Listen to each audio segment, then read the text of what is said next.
Quero começar minha mensagem pela história de Elias. Quem era o Elias? Era um profeta.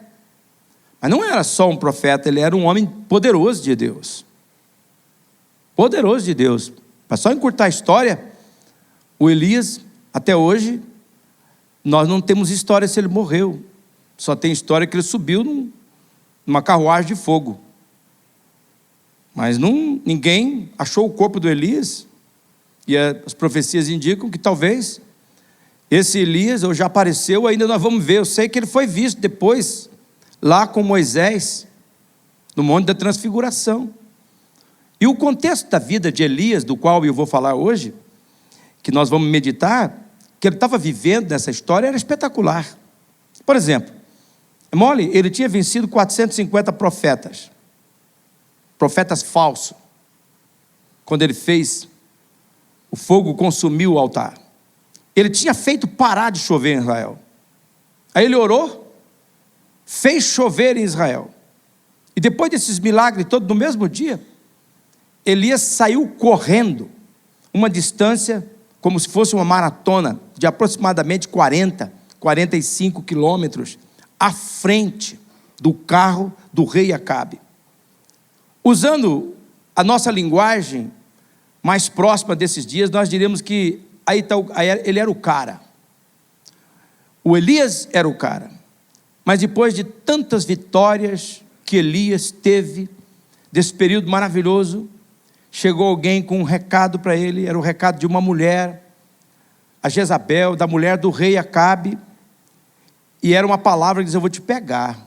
O que você fez com os meus profetas, eu vou fazer pior contigo. O Elias entra em crise, por causa de uma palavra, por causa de uma notícia ruim. E ele foge. E ele tenta se esconder dele mesmo. Ele tenta se esconder das pessoas. Ele tenta se esconder de Deus. Quem sabe tem pessoas aqui que entendem isso, que compreendem isso. Eu não quero ver ninguém, eu não quero ver pessoas, eu não quero ver nem eu. Tiro os espelhos, eu não quero nem ver Deus, eu não quero Deus. Foi nesse contexto que Elias faz uma longa viagem, na sua fuga, que Deus até encoraja ele de certa forma. E ele vai para um determinado local, um determinado monte, e ali Deus foi ao encontro de Elias, como hoje ele também veio ao nosso encontro aqui nesta manhã. Nós podemos ver o encontro de Elias com Deus em 1º livro de Reis, no capítulo 19, eu quero ler com vocês, 1º livro de Reis, capítulo 19, onde está escrito assim: o Senhor lhe disse: saia e fique no monte, na presença do Senhor. Ele estava numa caverna, escondido ali, em depressão, em desespero, e Deus agora manda ele sair, pois o Senhor vai passar. No verso seguinte diz assim: então veio, na parte seguinte do verso diz: veio um vento fortíssimo, que separou os montes e esmigalhou as rochas diante do Senhor, mas o Senhor não estava no vento. Agora veja, depois do vento houve um terremoto, mas o Senhor não estava no terremoto. E no verso 12 nós lemos: e depois do terremoto houve um fogo, mas o Senhor não estava nele. E depois do fogo, agora leio comigo, houve o murmúrio de uma brisa suave. Preste atenção nesta frase em destaque: o murmúrio de uma brisa suave. No verso 13, nós vemos que quando Elias ouviu o murmúrio suave, ele puxou a capa para cobrir o rosto. Ele saiu e ficou à porta, à entrada da caverna, e uma voz lhe perguntou: o que você está fazendo aqui? Eu sou tocado, irmãos, pelo fato de Deus não ter estado no vento forte. Eu fiquei impressionado de que Deus não usou o terremoto para se manifestar na vida de Elias. E também Deus não usou o fogo para se revelar ao profeta. O texto diz que Deus, na verdade, estava no murmúrio de uma brisa suave. Literalmente, Deus cochichou quando falou com Elias. Deus usou o murmúrio de uma brisa suave para falar a Elias, que estava passando uma fase difícil. Deus usou de delicadeza para tocar num coração desanimado, enfraquecido. Deus falou com ele de uma forma mansa e delicada, como diz uma outra versão bíblica. Deus falou através de um murmúrio, de uma brisa suave. E eu creio que é isso que Deus está fazendo aqui hoje. Eu creio que Deus está cochichando ao nosso coração. E eu creio que Deus está soprando a sua brisa suave sobre nós para comunicar mensagens fortes, como Ele comunicou a Elias, para o momento importante que você está vivendo. Eu creio, irmãos, de todo o meu coração, que Deus me despertou nesta semana, e Ele me colocou alguns textos bíblicos, algumas frases bíblicas no meu coração, para que eu falasse a vocês hoje, e que através dessas frases, desses textos bíblicos, Deus vai entregar mensagem de fortalecimento, de crescimento, cochichos, murmúrios do seu coração amoroso para com você. Todavia, a mesma pergunta que Deus fez a Elias de modo suave e delicado, Ele faz a nós hoje. A pergunta é esta: Deus pergunta: o que você está fazendo? O que você está fazendo aqui? E Ele colocou o nome de Elias. Agora você coloca o seu nome. Eu creio que Deus quer que nós nos examinemos. Eu creio que Deus quer que nós olhemos para dentro de nós e nós respondemos esta pergunta. Nós estamos neste local, nesta etapa, nesta situação, situado neste vendaval, ou quem sabe nessa calmaria, ou talvez num período que você não sabe definir. O que é que você está fazendo aí? É a pergunta. Por que você está aí? E aqui eu vejo a importância de apresentar os textos bíblicos. E o primeiro murmúrio divino é esse. Deus está dizendo: escolha bem a sua atitude. Deus está dizendo: meu servo, minha serva, levando em conta o momento que você está vivendo, escolha bem a sua atitude. A atitude do seu coração, a atitude da sua mente, a sua atitude perante a vida. Deus está perguntando: o que você está fazendo com a sua atitude? Que atitude você está nutrindo frente à vida, considerando o momento que você está vivendo? Você está escolhendo bem a sua atitude sobre a vida? Talvez o seu momento é de enfermidade. Qual é a atitude que Deus espera de você? Talvez você está enfrentando uma contrariedade no trabalho. Qual é a atitude que Deus espera de você? Talvez você não está vendendo nada. Talvez você está vendo que os seus compromissos estão amontoando. Qual é a atitude que Deus está esperando que você tome durante esse período? Como é que está a tua atitude? Provérbios, capítulo 24, versículo 10. Nesse texto está escrito: se te mostrares fraco no dia da angústia, é que a tua força é pequena. Olha para esse texto. Deus está dizendo claramente aqui: olha, se você num período, quando você está sendo angustiado, se você num período que você está sendo fustigado, talvez caluniado, talvez desprezado, desdenhado, você pode colocar um adjetivo que descreve os momentos que você está vivendo: confuso. Talvez você não sabe: eu não sei se amo, não sei se quero amar, não sei se quero ninguém mais por perto de mim, quero abandonar esse casamento, quero abandonar esse trabalho, quero abandonar tudo. Deus está perguntando: você está escolhendo a atitude certa para esse momento? Qual é a atitude que você está tendo? Porque se você, no dia da angústia, se mostra fraco, isso revela que você é fraco, que se você, ao invés de se demonstrar forte, você na angústia demonstra fraco. Isso revela, isso demonstra que a sua força é fraca, se foi. E aqui veja, meus irmãos, que o foco é a atitude. Para cada atitude, para cada situação, eu tenho que ter uma atitude. Quando alguém enlouquece, qual é a atitude que Deus espera de um homem de Deus? Que ele enlouqueça junto? Não. Quem sabe aqui nesta manhã há mulheres que estão enlouquecendo porque o marido enlouqueceu.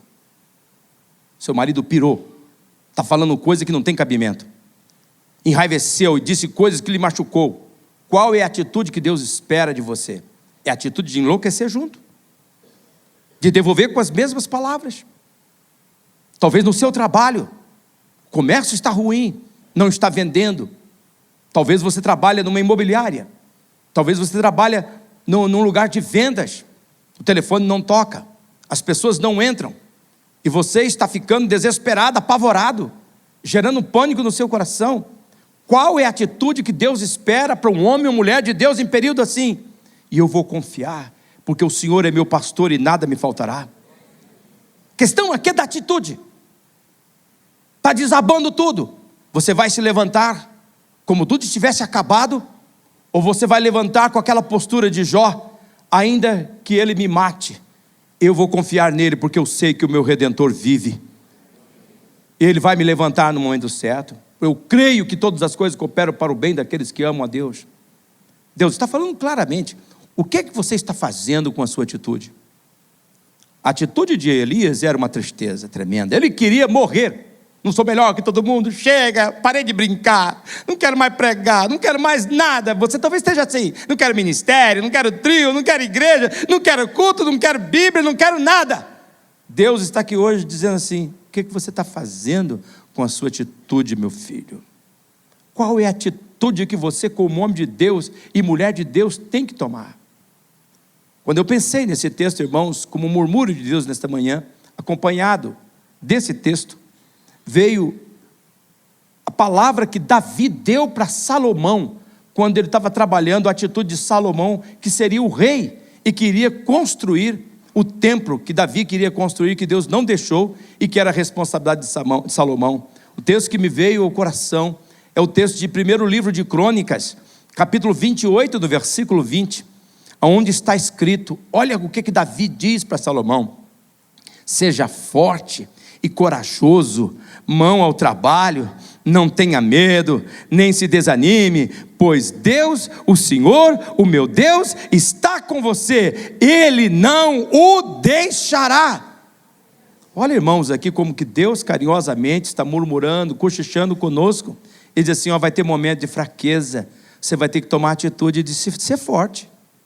Não é uma questão de sentimento, é questão de atitude. Veja que vai ter momento de medo, você vai ter que ser corajoso para enfrentar esses momentos.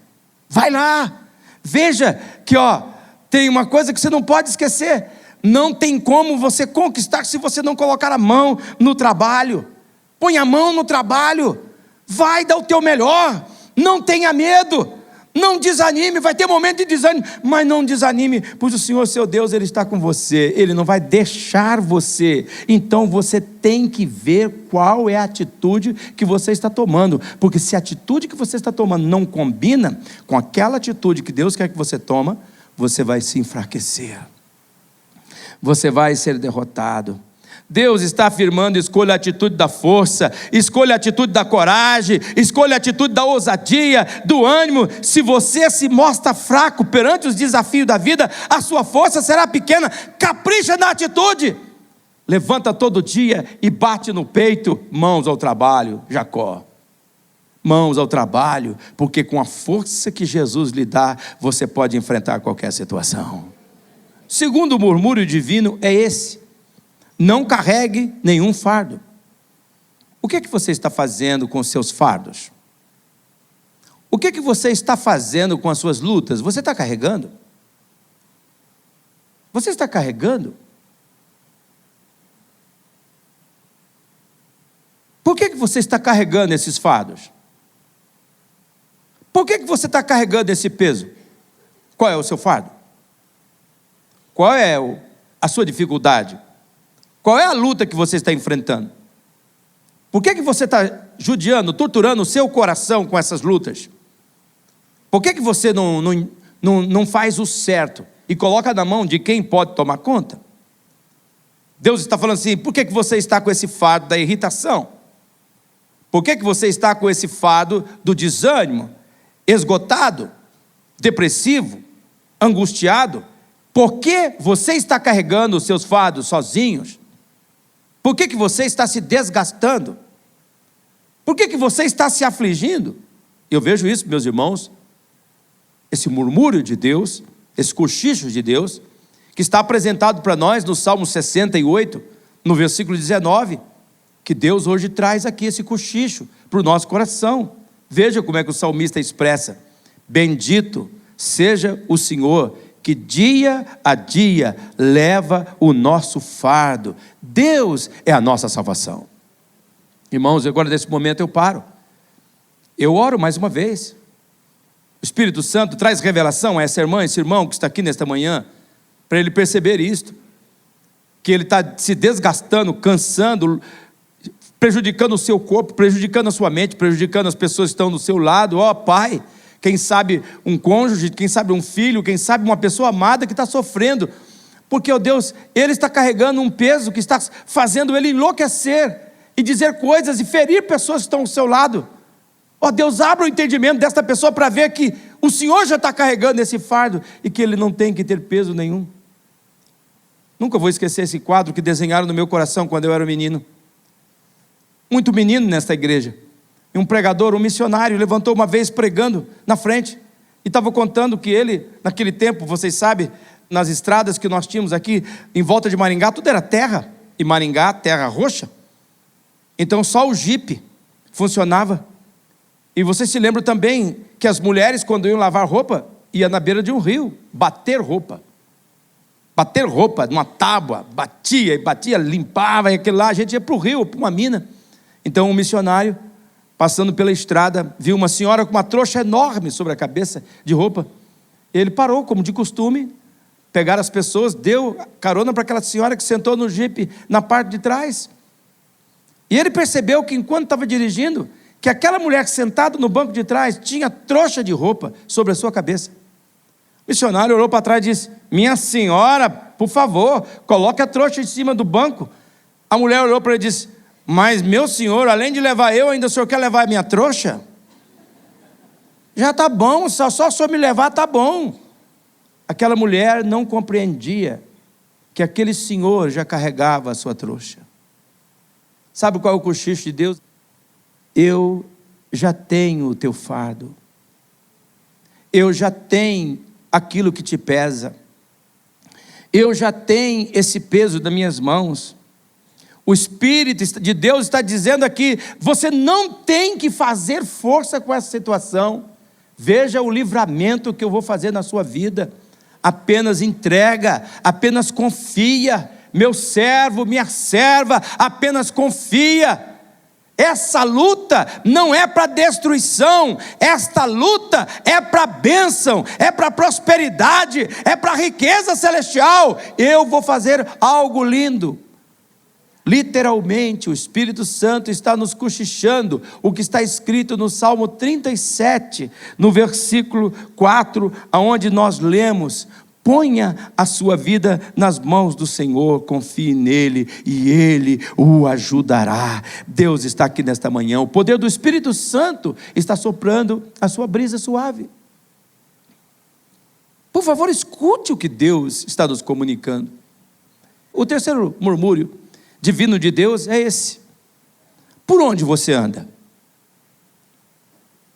Por onde você anda? Olhe bem por onde você anda. Irmãos, eu tenho certeza neste momento que essa é uma palavra claríssima de Deus hoje aqui. Deus está perguntando: o que é que você está fazendo com os seus caminhos? Por onde é que você está andando? Quais lugares você está frequentando? Você está percebendo os lugares por onde você tem colocado os teus pés?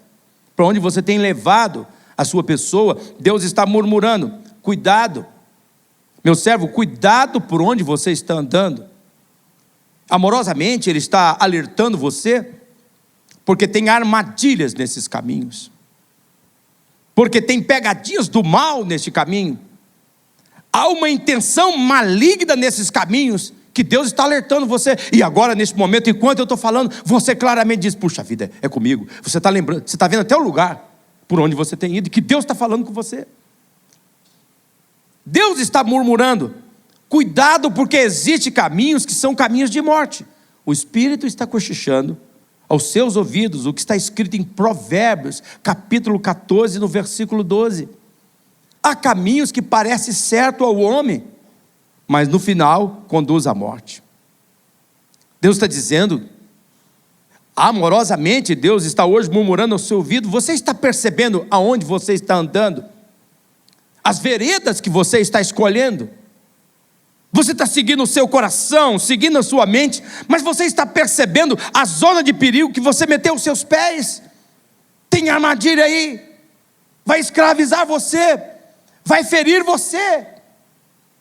Deus está pedindo que você volte. O Espírito Santo está cochichando aos seus ouvidos o que está escrito em Provérbios capítulo 4, no versículo 25, que diz: olhe sempre para frente, mantenha o olhar fixo no que está diante de você. Deus está perguntando amorosamente: você está olhando para trás?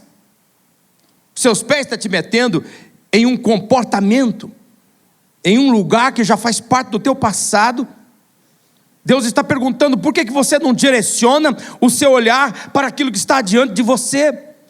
Por que você não está olhando as oportunidades que eu lhe dou hoje? Agora veja no versículo 26 de Provérbios capítulo 4: veja bem por onde anda, e os seus passos serão seguros. Deus está destacando que quem fica olhando para trás corre o risco de não ver aonde está, corre o risco de perder as oportunidades, as portas abertas que Deus está colocando diante de ti, porque a mente está em confusão, e porque a mente está em confusão, essa pessoa cai em armadilhas. Então, vale relembrar: há caminhos que para o homem parecem certo, mas são armadilhas. O final é a morte, é prisão, é destruição. Talvez aqui, irmãos, eu quero falar algumas situações. Você está comercialmente trabalhando num ponto, e chegou uma proposta, você já não está bem financeiramente, mas chegou uma proposta para você ganhar um dinheirão tremendo, mas você vai ter que se endividar mais ainda. Mas eu vou ganhar tanto dinheiro, o mal vai fazer você, o quanto você vai ganhar? E ele não vai explicar o quanto você vai pagar. Parece direito, mas é caminho que leva para o mal. Talvez, quem sabe, existe aqui um homem ou uma mulher, no casamento, na família, não é um bom momento. Tua esposa não está num bom momento, você não está num bom momento, sua família não está num bom momento, e você começou a receber mensagens, WhatsApp: você é uma pessoa maravilhosa, palavras que mexem com você. Parece direito, eu mereço ser feliz, eu mereço ser uma mulher feliz, eu mereço ser um homem feliz, eu também preciso ter prazer na vida. Caminhos que parecem direito, mas que o final é de morte. Eu não tenho jeito de dar mais exemplos nesse momento por causa do nosso tempo, mas Deus hoje está murmurando: por onde é que você tem andado? O quarto murmúrio divino é esse: cuide com quem você anda. Não é só uma questão de olhar por onde você anda, mas também Deus hoje está perguntando: o que é que você está fazendo com seus relacionamentos?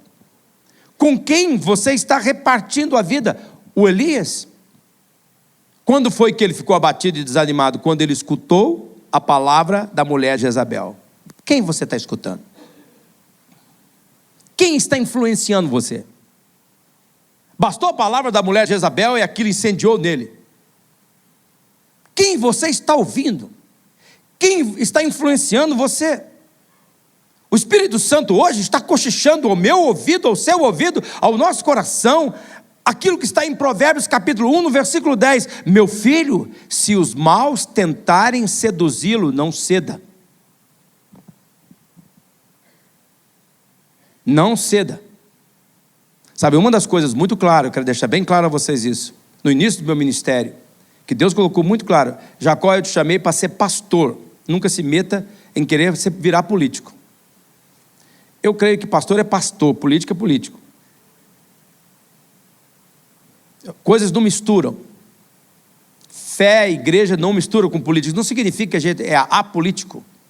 Não significa que a gente não pensa, que a gente não raciocina, que a gente não tem ponto de vista. E os irmãos me conhecem há 40 anos como pastor dessa igreja.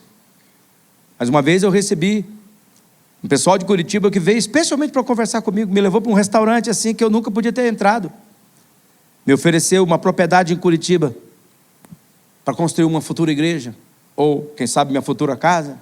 O que eu quisesse fazer. Desde que eu aqui em Maringá, sendo um pastor que estava aparecendo na mídia e na influência com a cidade, que eu fizesse isso, mais aquilo e mais aquilo outro. E antes que aquilo terminou, eu disse assim: muito obrigado. Eu não tenho ainda meu terreno, eu não tenho ainda minha casa. Um dia eu vou ter, mas não desse jeito. Deus abençoe. Quem sabe você está aqui hoje. Deus está falando. E para quem Deus está falando, você está percebendo. Você está sendo seduzido. Os olhos estão brilhando. O mal está pintando um quadro claro, nítido, exageradamente. Você está quase enfeitiçado, cego. Está virando um zumbi. Vocês pensam que esses filmes de zumbi não é desenho daquilo que Satanás quer fazer com as pessoas? É isso que ele quer, vidrado, só vendo aquilo que o mal vai supostamente lhe dar. Deus está dizendo: não ceda. Diga não, moça. Diga não, rapaz. Diga não, mulher. Se o mal está tentando seduzir, diga não. O que está seduzindo você? O que está comparecendo constantemente na sua mente? Disparando desejo, acelerando o coração. O que você está considerando como possibilidade? Em que área da sua vida você está cedendo? O murmúrio de Deus é bem claro. Hoje, nesta manhã, no verso 15 do mesmo capítulo de Provérbios 1, onde está escrito: meu filho, não vá pela vereda dessa gente, afaste os pés do caminho que eles seguem. Olha aqui neste momento, ó Espírito Santo, eu temo, Espírito Santo, que os nossos olhos estejam fechados, os nossos ouvidos tapados, ó Deus, e o nosso coração trancado, para entender que o Senhor está falando conosco hoje aqui. Ó Espírito Santo, fala comigo, abre os meus olhos, abre os meus ouvidos, abre o meu coração. O quinto murmúrio divino é: fortaleça a sua fé. Deus está aqui hoje dando a você toques, dicas, lembretes, rumos, posturas que você deve adotar, eu e você devemos adotar. E por que Deus está fazendo isso? Vou explicar. Por que Deus está falando para você fortalecer a sua fé? Deus sabe que o diabo quer ver você caído, que o diabo quer ver você abatido, derrotado e até mesmo destruído. As intenções do mal são de destruição. É por isso que Deus está gerando em seu coração uma inquietação, um desconforto. Deus está gerando em você, para você vir à igreja, para você ouvir a mensagem, porque Deus está dizendo para você: olha, você está passando ou vai passar por um período que você precisa fortalecer a sua fé. Nesse momento, você só vai enfrentar essa situação se você enfrentar a sua fé. Vocês podem ver que no caso de Elias, Deus mandou o Elias voltar a fazer o trabalho de profeta. Você tem que voltar a fazer o trabalho de discípulo de Jesus. Deus mandou o Elias ungir Azael como rei, mandou ungir o Eliseu para ser o seu ajudante. Deus quer que você fortaleça a sua fé. O Espírito Santo, ele está cochichando aos seus ouvidos o que está escrito em Lucas, no capítulo 22, no versículo 31 e 32, olha, a história de Jesus com Simão, com Pedro.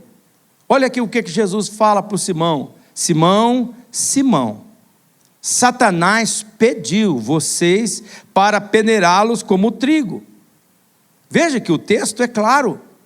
O mal, o diabo, tem planos para o Simão. Irmãos, por favor, eu não quero amedrontar e assustar você aqui, só quero alertá-lo. O mal tem planos para a sua vida. E os planos que o mal tem, que o diabo tem, são planos infernais. O mal quer triturar você, quer esfregar você, quer ferir você. Agora veja no verso 32, olha o que Jesus fala. Mas eu orei por você, para que a sua fé não desfaleça, e quando você converter, fortaleça os seus irmãos. Olhe para esse texto com profundidade, meça as palavras, pese os conteúdos das palavras.